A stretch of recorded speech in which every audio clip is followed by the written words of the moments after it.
Ringkasan pelajaran hayat Kisah Para Rasul berita ke-8 dengan judul Perkembangbiakan di Yerusalem, Yudea dan Samaria melalui ministri sekelompok sekerja Petrus bagian ketiga. Dalam berita ini kita akan membahas hal berbahasa lidah. Penggenapan nubuat Yoel pada hari Pentakosta mencakup hal bahasa lidah. Kisah Para Rasul pasal 2 ayat 3 mengatakan, "Dan tampaklah kepada mereka lidah-lidah seperti lidah api yang bertebaran dan hinggap pada mereka masing-masing."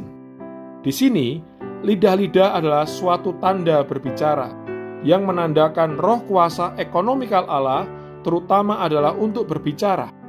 Roh ini adalah roh yang berbicara.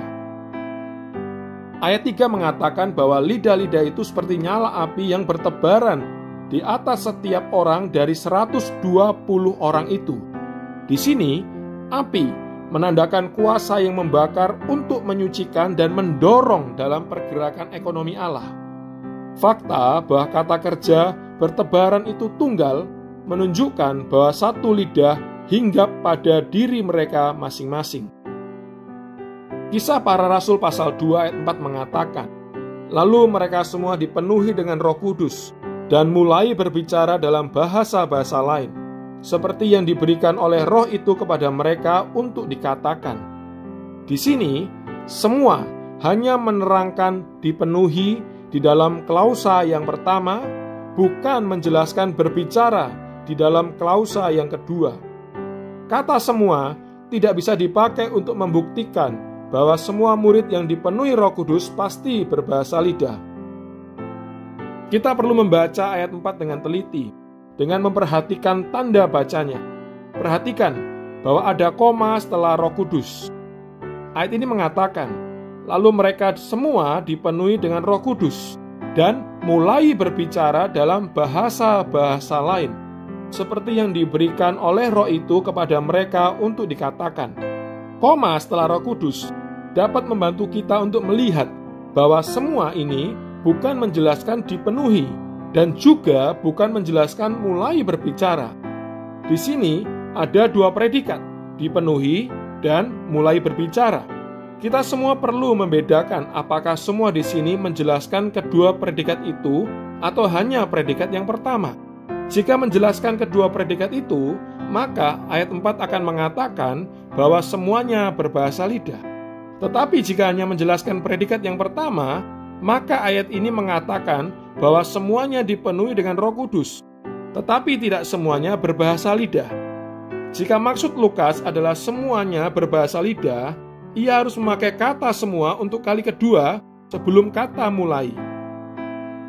Menurut tata bahasanya, ayat 4 tidak mengatakan bahwa semuanya dipenuhi dengan Roh Kudus dan semuanya mulai berkata-kata dalam bahasa-bahasa lain. Misalnya, saya berkata, semua orang kudus datang ke dalam sidang dan mereka mulai berdoa. Apakah ini berarti mereka semua berdoa? Tidak, ini bukan berarti demikian. Orang-orang yang mempromosikan bahasa lidah hari ini mungkin bersikeras bahwa semua dalam pasal 2 ayat 4 menjelaskan predikat yang pertama juga yang kedua.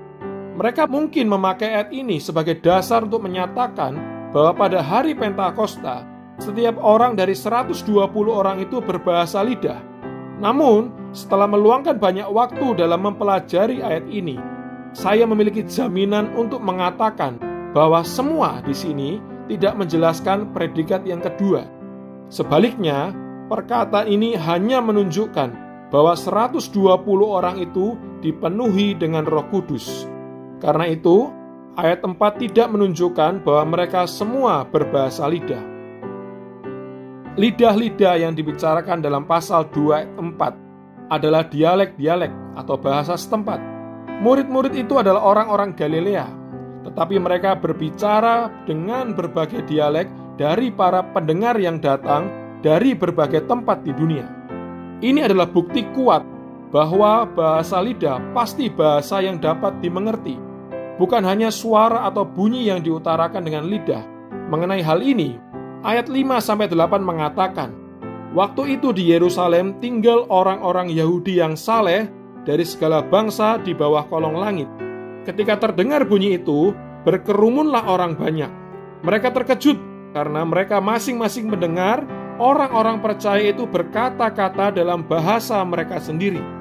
Mereka semua tercengang-cengang dan heran, lalu berkata, "Bukankah mereka semua yang berkata-kata itu orang Galilea? Bagaimana mungkin kita masing-masing mendengar mereka berbicara dalam bahasa kita sendiri, yaitu bahasa tempat kita dilahirkan?" Menurut ayat 11, orang-orang itu tercengang-cengang. Kita mendengar mereka berbicara dalam bahasa kita sendiri tentang perbuatan-perbuatan besar yang dilakukan Allah.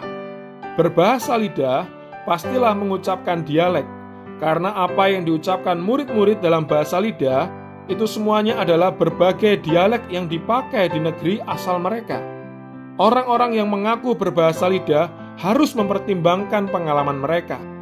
Khususnya mereka harus memeriksa apakah yang mereka ungkapkan ketika berbahasa lidah itu adalah suatu dialek, suatu bahasa yang dapat dimengerti. Jika mereka jujur, maka banyak yang akan mengakui bahwa ketika mereka berbahasa lidah, mereka tidak mengatakan suatu dialek. Tetapi seperti yang telah kita tunjukkan dari kitab Kisah Para Rasul pasal kedua, apa yang dikatakan oleh orang-orang yang dipenuhi dengan Roh Kudus pada hari Pentakosta itu adalah satu dialek yang dapat dipahami. Karena itu, bahasa lidah yang sejati itu bukan hanya satu suara atau bunyi saja. Bahasa lidah yang sejati adalah satu dialek.